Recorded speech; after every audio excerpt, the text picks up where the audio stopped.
Olá, senhores, olá, senhoritas, muito bem-vindos, muito bem-vindas a mais uma videoaula aqui no canal. Dessa vez, uma aula de História, aula número 2, continuando os nossos estudos sobre a formação do mundo grego.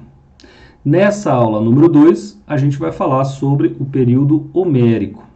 Lembre-se que a aula número 1, ela se constituiu de uma breve exposição de algumas informações essenciais para a gente entender o que vem a ser essa turma chamada de grego.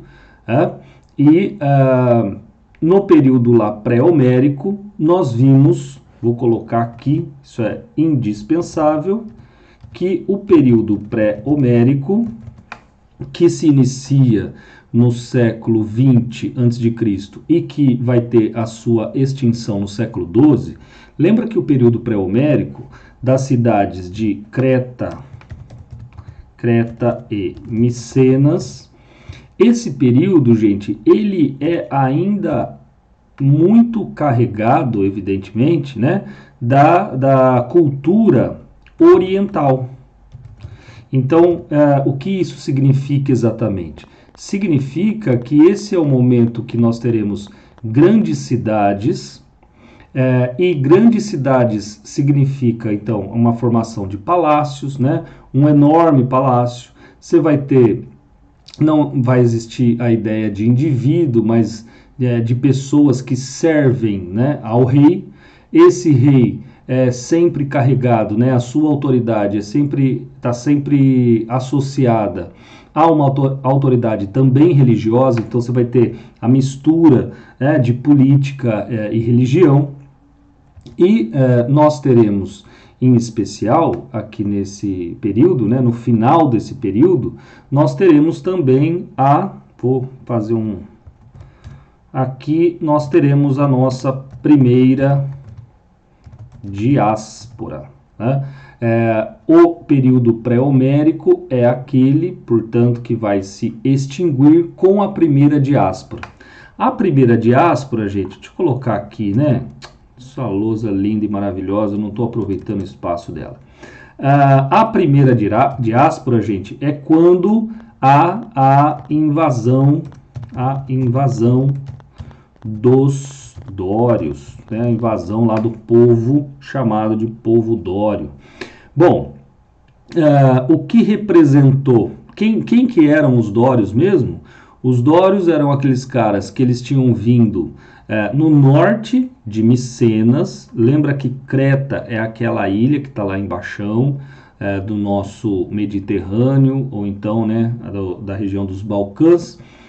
Os dórios, eles tinham vindo do norte, lá de Micenas, e em arrastão. Quer dizer, quando eles chegaram, os dórios eles eram seminômades.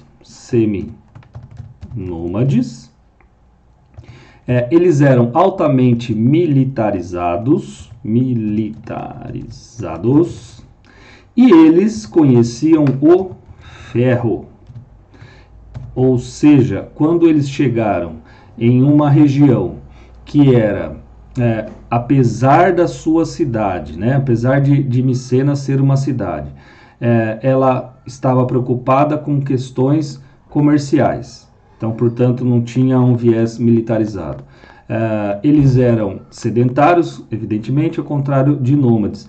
E a turma que estava lá, quem que era mesmo, gente? Só para lembrar, os eólios, os aqueus e os jônios. Então, essa turma aí, eles conheciam o quê? Eles conheciam o bronze apenas, né?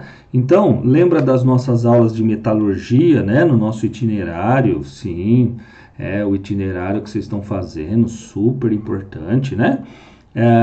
Aparecia na sua aula de metalurgia, você sabe que o ferro, ele é muito mais forte, muito mais resistente do que o bronze, certo?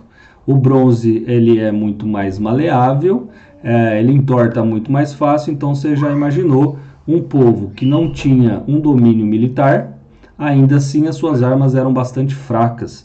Então, o ferro, com certeza absoluta, ele foi uma variável que aqui, que aqui nesse momento foi de extrema importância para os dórios, certo?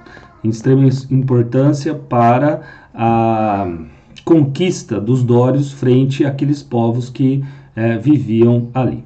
Bom, vamos avançar, né? Então, lembra lá, período pré-homérico, resumo de 5 minutos.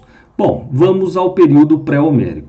Se o período pré-homérico ele se extingue com a invasão dos dórios, a pergunta é, para onde que aqueles povos foram, né? Quando os dórios invadiram, para onde eles foram? Eles foram para estas regiões aqui. Acompanhe comigo. Ah lá. Eles foram para cá. Então veja, pela primeira vez, o que mudou, né? O que mudou exatamente? Bom, mudou a Península do Peloponeso. Então aqui, veja onde está Micenas. Micenas, gente, ela está na região Ática, né? Desculpa, Micenas, ó, ela está bem aqui na parte que se liga ao Corinto e que tem um istmo, tem uma ligaçãozinha da Península Ática, que está aqui, ó, Atenas, com a Península do Peloponeso. Essa parte aqui do Peloponeso, ela não havia sido até então ocupada. E especialmente, gente, o que vai ser bastante importante aí para o decorrer da história grega, os gregos eles vieram aqui para a Jônia, né? Jônia. Não se confundam, eu sei que é contraintuitivo, mas não se confundam. O povo aqui da Jônia, que vai nascer a filosofia, certo? Lá na viradinha do arcaico para o clássico. A Jônia está aqui no Oriente Próximo, que a gente chama, só que o Mar Jônio, ele está aqui, ó, perto de Olímpia. Veja na sua esquerda, não sei se o cursor está passando, né? Vai ficar gravado. Então, um tempinho para vocês perceberem. O Mar Jônio é esse que ele está próximo a Olímpia. Ah, das Olimpíadas, exatamente. É no finalzinho do período homérico que nós teremos a inauguração, digamos assim, a novidade, que é essa novidade dos Jogos Olímpicos. Então, vale ressaltar, se a gente imagina, qualquer pessoa imaginaria, bom, Jônia é próximo ao Mar Jônico. Não, não é, velho. Jônia é aqui o Mar Egeu, tá? O Mar Egeu. Lembra que eu falei na nossa pequena introdução sobre Creta, só para você relembrar, Creta, cuja cidade principal era Equinossos, olha o tamanho da ilha. Uma ilha, quando comparada às outras, veja que é uma ilha gigantesca, certo? Então, vamos colocar aqui, ó, voltando, essa invasão dórica, então para os povos que estavam no continente, né? Para onde que eles foram? Vamos colocar aqui, né? Para onde essa turma foi? Foi para Península do Peloponeso e foi para a região chamada Jônia. Então, foram lá para o Oriente Próximo, ali na costa, né? Na costa do Oriente Próximo. Oriente Próximo com P maiúsculo, mano. Bom, muito bem. Esse período, então chamado de Homérico, ele vai ter uma divisãozinha, né? Se você olhar ali, ó, do século XII ao século VIII, são 4 séculos. Por questões didáticas, a gente separa 2 e 2. Ou seja, do século XII até o século X, você vai ter o que ficou conhecido como entre milhões de aspas, a Idade das Trevas grega, a Idade das Trevas grega, e aí do século X até o século VIII, nós teremos o renascimento, o despertar da cultura grega. Em outras palavras, a gente vai ter o início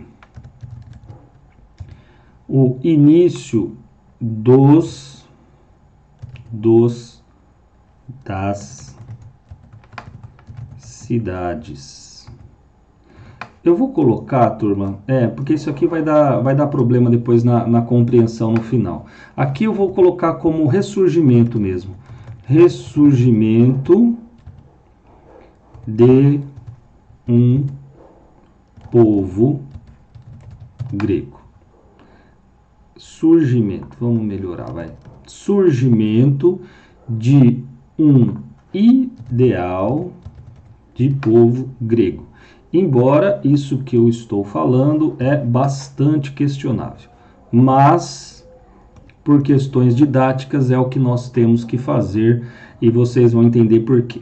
Bom, com a invasão então dos dórios, o que vai acontecer? Essa turma ela toma a região, né, da Grécia continental e ela toma por vários motivos. Primeiro, porque na Península do Peloponeso, a Península do Peloponeso é uma região que tem terras férteis. Algo, turma, que dentro da parte continental é muito escasso. Ou seja, quando essa turma vem, eles agora têm o que plantar. Eles têm o que plantar, eles têm como plantar. Eles têm como plantar porque a terra é fértil e eles têm agora em contato, né, com esses povos que lá estavam, eles têm um contato cultural de modo tal a permitir a esses dórios conhecerem tanto a agricultura quanto a pecuária. Então eles vão começar, os dórios eles não sairão mais de lá, né? Ou seja, uma vez que eles conheceram, uma vez que eles detonaram aquela região, os povos que ficaram, algumas pequenas cidades que ficaram, o que vai acontecer? Vai acontecer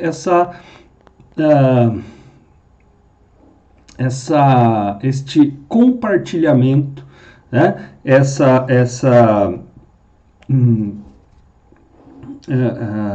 Oh meu Deus do céu,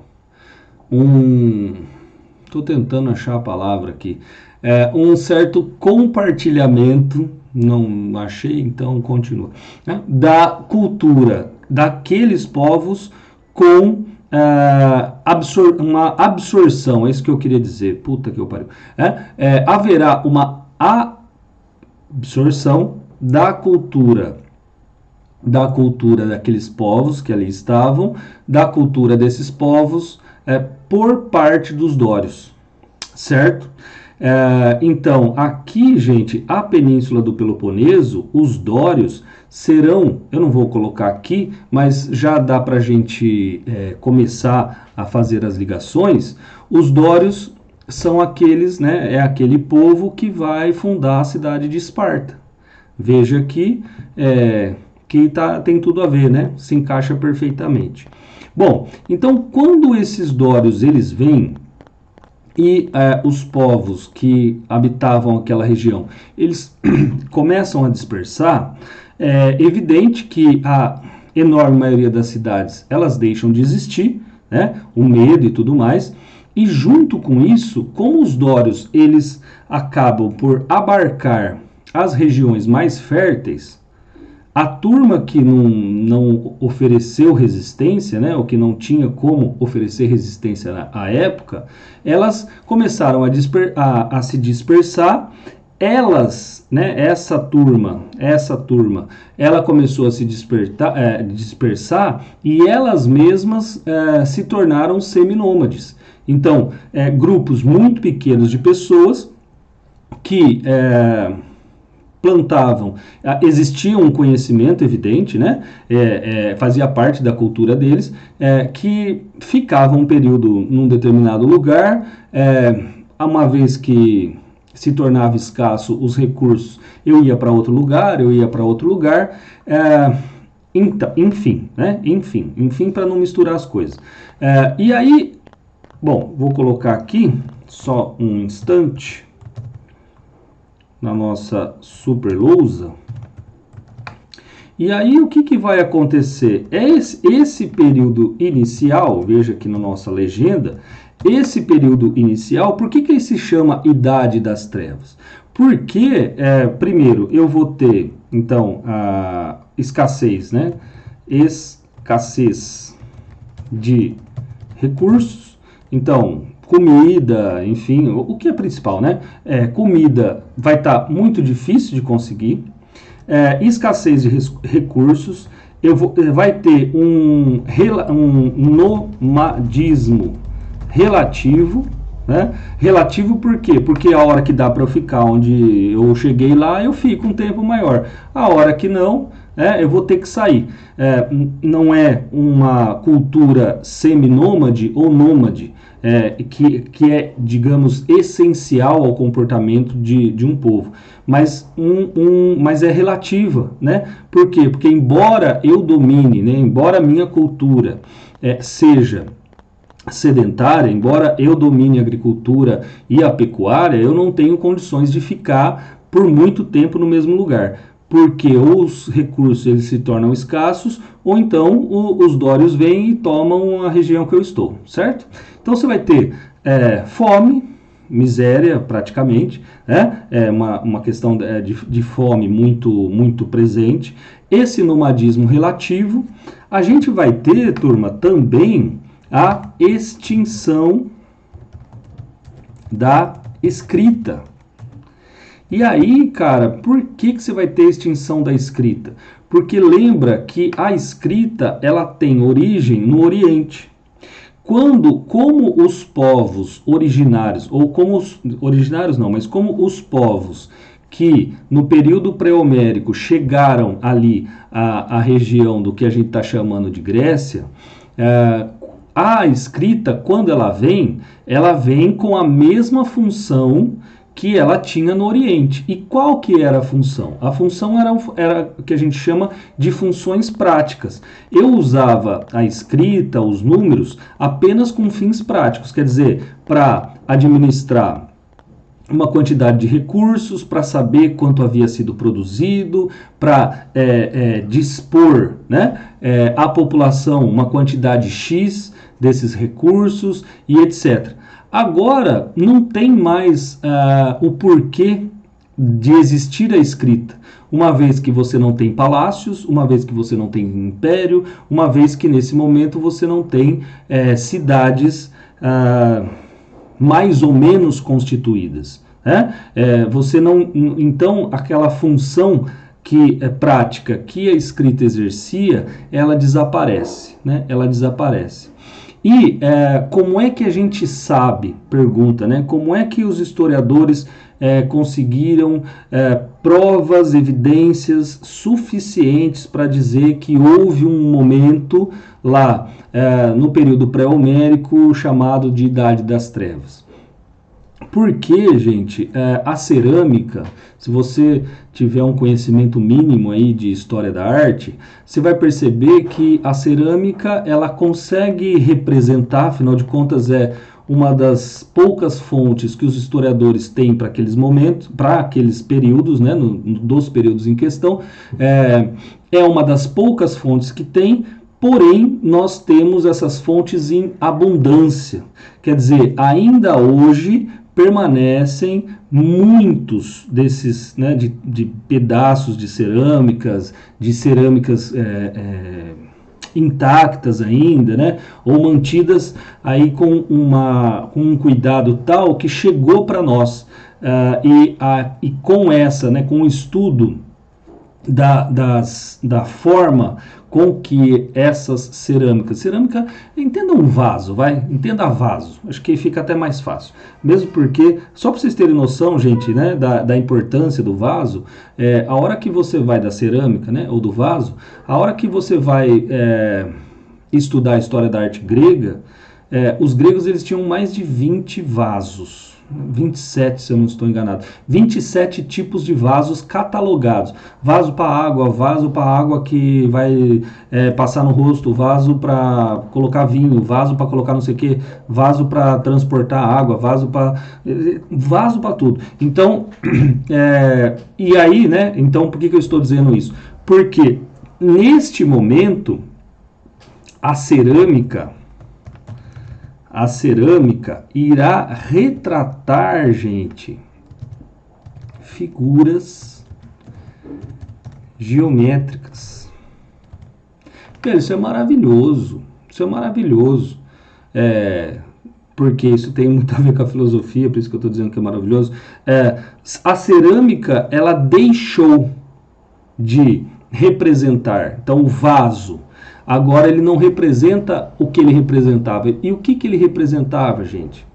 Ele representava seres humanos, ele representava animais, ele representava a adoração de deuses, e tudo isso some. Esse tipo de representação, ele dá lugar às figuras geométricas. Então, é aquele momento que você vai ter um quadradinho, depois outro quadradinho, depois outro quadradinho, dentro, fora e outro quadradinho, que você vai ter riscas, né? Então, retas, né? Retas. Por quê? Por que eu, num estado fudido desse, né? Sem perspectiva de vida, levando a minha vida de maneira nomádica, por que eu iria representar o homem? Qual é a expectativa de vida que eu tenho? Por que eu representaria animais? Por que eu representaria esse louvor a deuses? Sendo que a religião, por incrível que pareça, com o nosso olhar hoje, né? Por que eu representaria a adoração de um Deus se a religião ela é essencialmente pública, se ela é coletiva? E agora, velho, agora tá eu no mundo e mais 2, 3, juntos. Então, esse período, ele vai ser de bastante pobreza, de bastante mobilidade, expectativa de vida muito baixa, etc, etc, etc. Mais um ponto para a gente poder avançar. Mais um ponto para a gente avançar. Idade das trevas. Por que está entre aspas?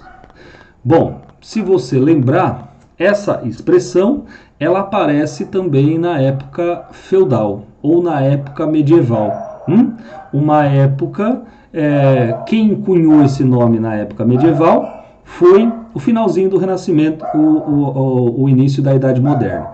Então, quer dizer, nós do século 17, 18 somos muito foda, nós somos iluministas, né? O nosso pensamento ele serve para iluminar todas as trevas existentes até então, especialmente aquele momento de 1000 anos aí, em que há um domínio da igreja, em que não se fez filosofia, manja, né? Toda aquela ideia. Eu espero que o seu professor ele já tenha desconstruído. Eu espero que o seu professor... Tive que dar um berro porque eu estou gravando aula e meu moleque está aqui berrando na minha frente, certo? Bom, eu espero que vocês tenham, que o professor de história de vocês, eles tenham desconstruído essa ideia de Idade das Trevas. E aqui, turma, serve do mesmo jeito, né? Aqui a ideia é a mesma, quer dizer, dada a riqueza cultural que aqueles povos que não poderiam ser ainda, né? E não são, rigorosamente não são chamados de gregos, mas aquele povo com a cultura que vem do Oriente, a hora que essas condições elas transformam a ponto de extinguir a escrita, de não ter expectativa de vida, é por isso, né, que a gente chama de Idade das Trevas. Mas a história, como qualquer outra ciência, ela está constantemente se reconstruindo, né? Estimava-se, por que eu estou dizendo isso? Estimava-se que a Idade das Trevas ela teria durado praticamente todo o período homérico. E hoje já sabemos, né, os estudos mais recentes, especialmente aí a partir de 1990, né, da década de 90 do século passado, a gente já está com uma quantidade maior de indícios, a gente já está percebendo que esse período ele não foi tão grande assim quanto se esperava. Não foi assim tão amplo quanto se esperava. Bom, vamos avançar. O fato é, turma, que vivendo muito mal, então, ainda que em um determinado período a vida aí nessa região ela tenha sido bastante difícil, o fato é que aos poucos a cultura dórica, lembra lá bem no início que nós falamos, né? A cultura dórica ela foi absorvendo aqueles elementos orientais ou, né, proto-gregos, ela foi absorvendo essa cultura, ela foi se instalando, ela foi então, além de invadir, ela foi ocupando as terras e se assentando nelas. Ou seja, aos poucos, todo aquele furor, aquele ímpeto de devastação, enfim, conquista, expansão e etc., esse movimento ele vai se arrefecendo, ele vai enfraquecendo. E aos poucos, o que nós vamos ter é que as condições de vida das pessoas que moravam ali, essas condições de vida elas vão se tornando mais estáveis, né? Eu não vou ter mais uma necessidade tão grande de ficar por aí com os meus à procura de comida, etc. Onde eu estou querendo chegar é que vai haver, dentro desse período chamado homérico, vai haver, a partir, didaticamente, né, a partir do século X, a criação de genos. Aqui eu vou colocar em letra maiúscula. A criação de genos. Bom, genos, gente, é uma célula familiar. Genus, uma célula familiar. Ou seja, é uma organização social super pequena, a menor que pode ser constituída. Então, eu vou ter lá pai, mãe, filhos e talvez, né? Então, aquela família, entre milhões de aspas aqui, né? Uma família nuclear e uma quantidade bastante limitada de, aspas, parentes, que a gente usaria, né? Primo, tio, tia, avô, avós, etc. Por quê? Então, olha, me desculpem o barulho, tá, gente? Muita bagunça. Acabaram de chegar aqui em casa, enfim, a minha casa é pequena, então a gente até se desconcentra um pouco. Mas vamos embora, não vamos perder esta aula. Bom, dada a melhoria, né, uma melhoria nas condições de vida da população, eu começo a ter condições um pouco melhores de me assentar a uma certa estabilização, e essa estabilização de início ela se dá com a formação dos genos. Então, estes genos, composição, né, pai, mãe, filhos, e aí, se possível, mais alguns outros parentes, esses genos que a gente está chamando de célula familiar, ele tem uma estrutura muito simples, uma estrutura política muito simples. Essa célula familiar, ela é administrada por um cara chamado pater familias. Desculpe. Pater familias sem acento, que é uma expressão Veio para nós aqui, latina. Então, esse pater familias. Pater familias, gente, ele é o mais velho. Ele é aquele que, digamos assim, dada uma estrutura patrilinear, é ele quem concentra os poderes de administração daquela família. E o que significa esse poder de administração? Não é que ele é o rei, não é ele que manda tudo, ele é aquele sujeito que, dada a tradição, então dada aquelas leis consuetudinárias que conhecidas, transmitidas oralmente, é aquele cara que vai colocar em prática. Quer dizer, dado qualquer conflito, dado qualquer embate entre algumas das partes da família, o pater familias é aquele cara que decide. Então fala assim, não, o senhor está certo, o senhor está errado, de acordo, pá, certo? É aquele cara que toma as vezes de iniciar os rituais religiosos. Veja que a prática religiosa, ela já começa ela retorna, né? Muito vagarosamente, a gente está falando de 200 anos, de maneira didática, né? Imagina quanto tempo que isso levou. Então é ele quem vai dar às vezes, né, fazer o início dos rituais religiosos. Então é nesse sentido, é aquele cara que ele, na verdade, cumpre e observa a dinâmica daquele seu grupo, baseada na tradição, baseada nas leis de costume, certo?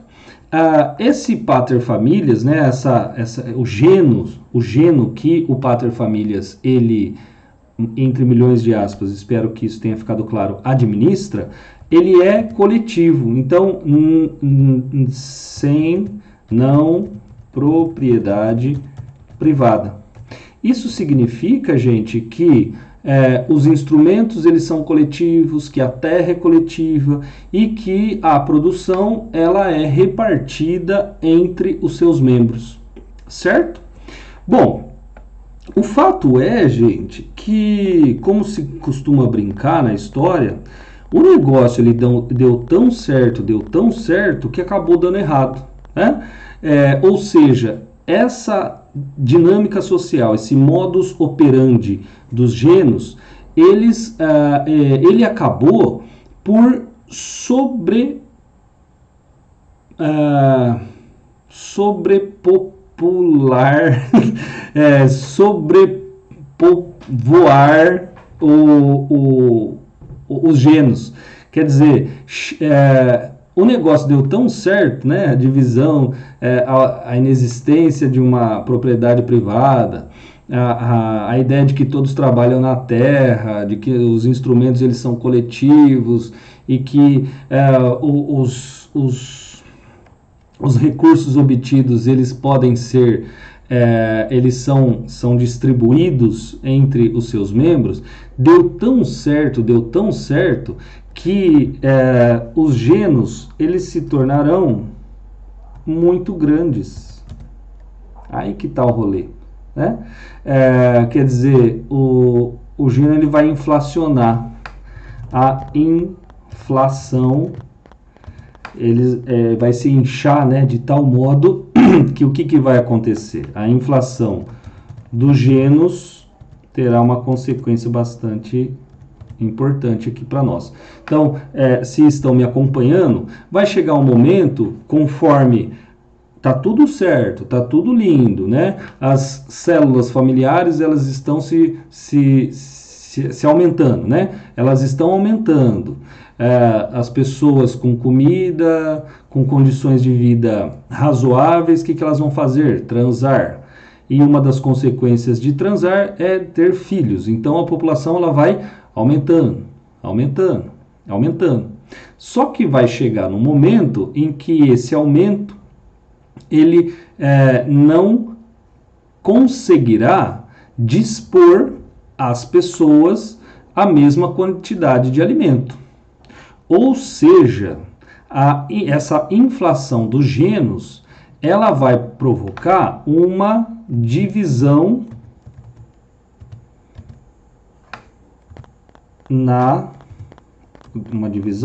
uma estratificação social. Lembre lá se lembre das suas aulas de sociologia. Estratificação social é a ideia de que dentro de uma sociedade ou de um grupamento existem pessoas que ocupam determinado lugar dentro da pirâmide social. E esse lugar, muitas vezes, ele se dá a partir da renda, a partir de traços físicos, enfim, né? Não é aula de sociologia, mas você está ligado o que é. Se não tiver, faremos aula na hora oportuna sobre. Essa inflação dos gêneros, ela vai provocar uma estratificação social, né? Então, quer dizer, aquela ideia de não haver um poder claro, as relações, né, de mando e obediência, elas serem muito difusas e todo mundo, num certo sentido, agindo de acordo com o bem coletivo, num certo sentido, por favor. Essa ideia, ela vai deixar de existir para que as relações de poder, elas se tornem agora explícitas, elas se tornem agora claras. Essa estratificação social dentro dos gêneros será da seguinte, irá se compor com a seguinte configuração. Então, a estratificação social, ela vai ser assim. Quem vai mandar na bagaça? Os eupátridas.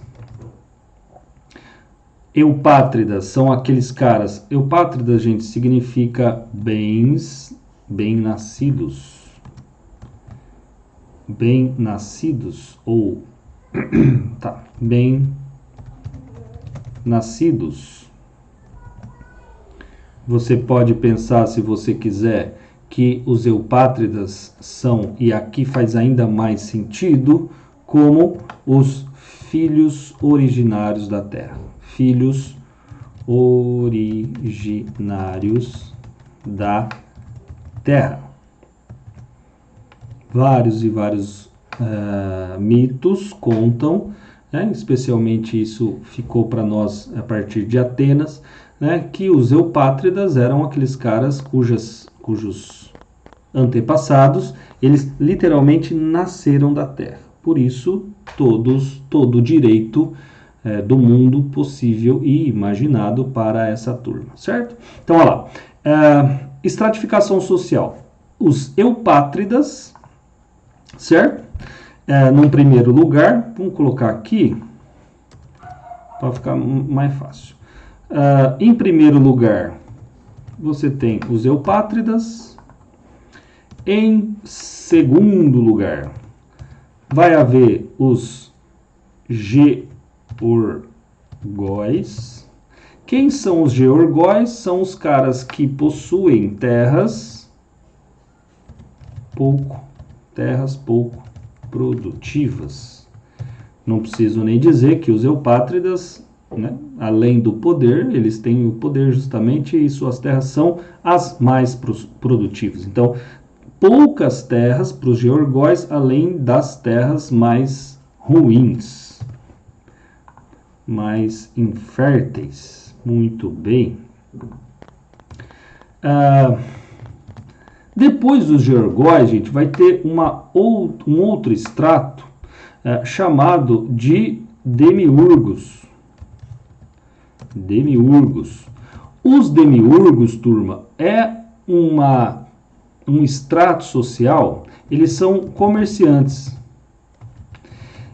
Eles são comerciantes por quê? Porque ao longo desse processo gentílico, algumas pessoas, no caso aí os demiurgos, algumas pessoas começaram a fazer trocas comerciais.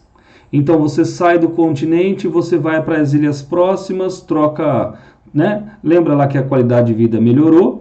Então eu troco produtos lá, eu volto, eu vendo esses produtos e assim indefinidamente. Lembrando que sempre quando a gente fala de comerciantes que têm dinheiro, são esses aqui, né, evidente, são aqueles comerciantes que fazem o comércio ultramarítimo, certo?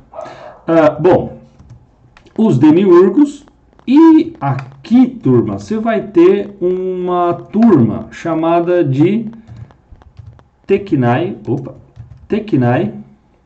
Teknai são os caras que são artesãos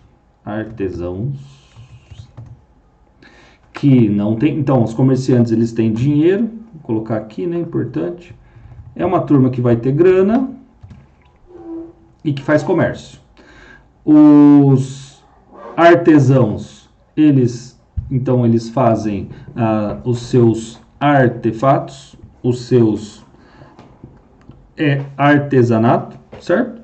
Então eles produzem lanças, eles produzem vestimenta, eles produzem calçados, enfim, eles produzem bens de primeira necessidade, só que esses caras, eles não têm dinheiro, eles são pobres. Eles são artesãos, mas eles são pobres. E, evidente, não tem terra também. E, por fim, você terá os tetas. Os tetas ou os tetes. Vai depender da fonte que você vai estudar. Os Teknai ou os tetas. Os tetas, gente, são os caras fodidos e mal pagos, certo? Não tem nada. Vou colocar aqui.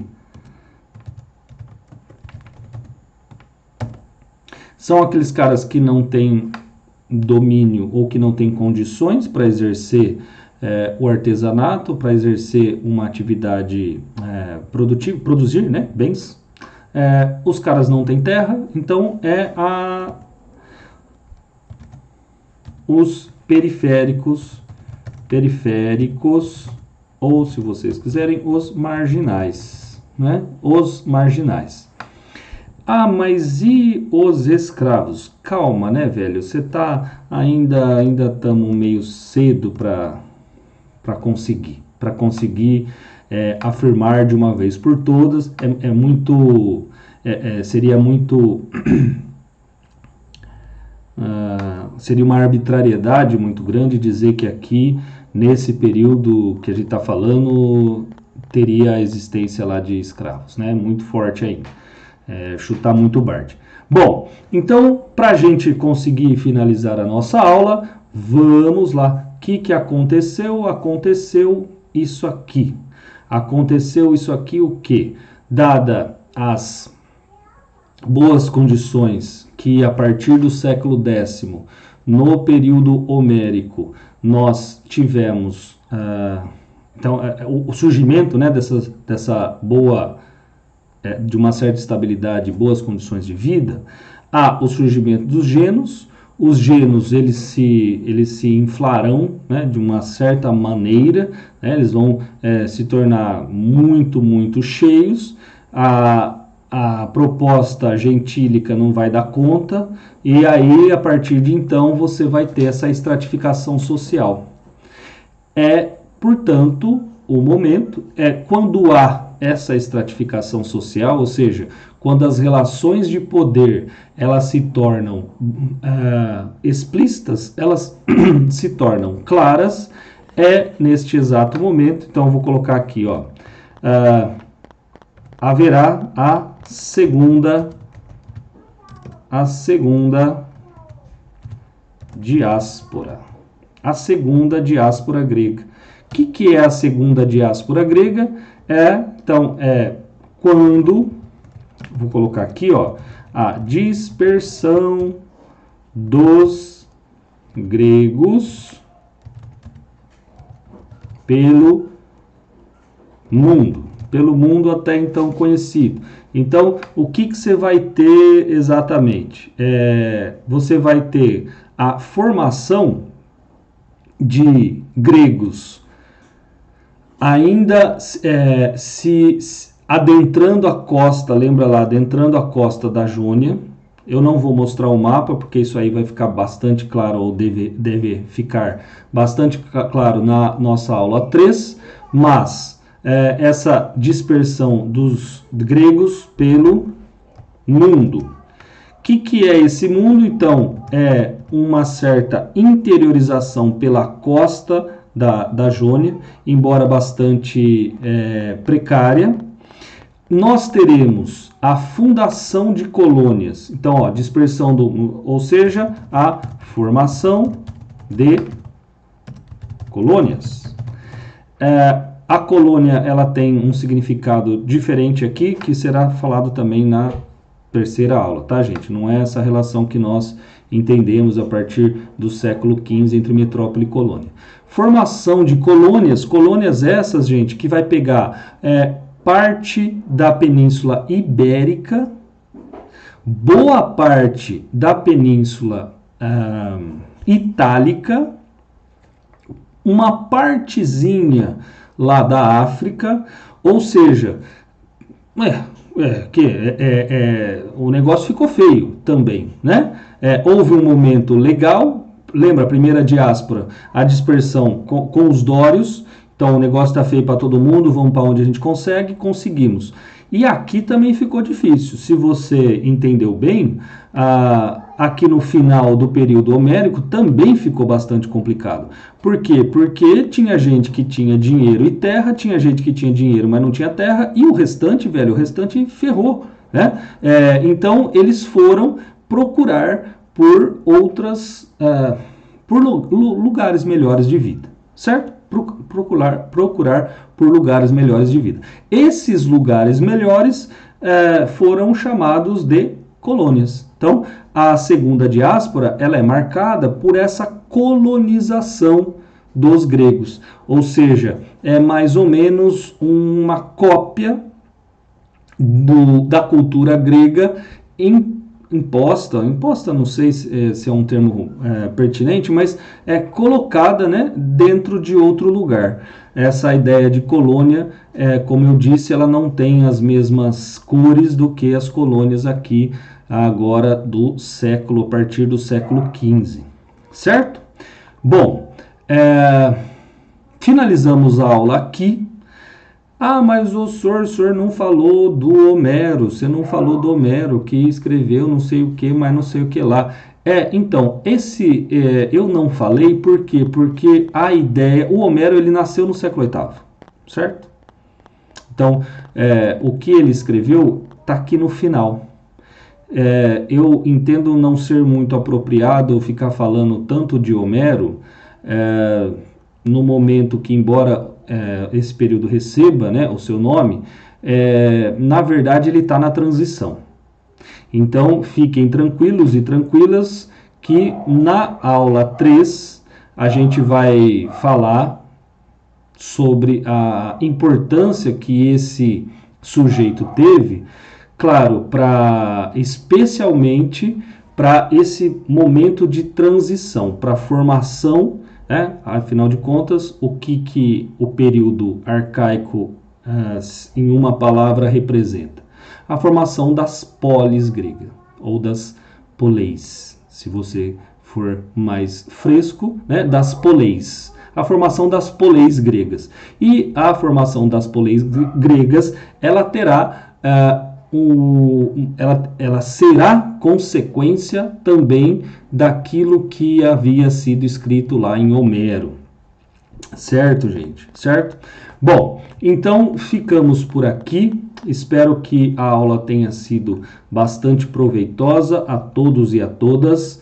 Aguardem, na semana que vem nós teremos a nossa continuação aqui com a aula 3 e o período arcaico, um período que vai também didaticamente, ele vai do século VIII ao século VI, beleza? Então, aí a partir do período arcaico, a gente vai estar falando já de uma identidade grega, algo que, se eu conseguir expor bem para vocês o período homérico, não é assim tão nítida ainda essa identidade. Beleza, turma? Valeu, muitíssimo obrigado pela atenção de vocês. Até a próxima aula. Beijos.